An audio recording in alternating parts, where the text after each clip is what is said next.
nhá, anh em đi này.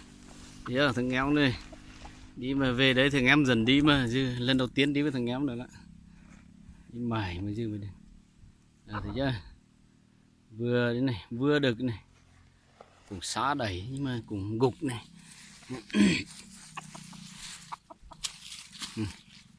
Mọi người xem này, đấy thấy chưa? Bây giờ mệt lắm rồi. Như 2 giờ rưỡi 3 giờ chiều này. Mệt lắm rồi vẫn đá mạnh này, này. Thấy chưa?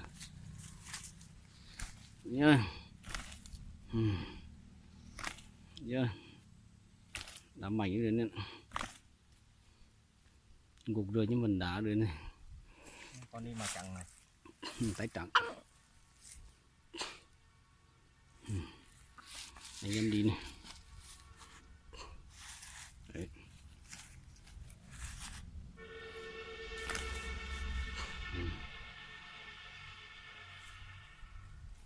Hôm nay là ngày mùng 12 tháng 4 2019 nhá. Anh em nhá. Đây vừa là cái rừng đất của Tương Dương này. Thôi rồi. Buổi sáng mà không nó có cái gì bùng cái là toàn đánh lửa đánh bẫy mà đã được.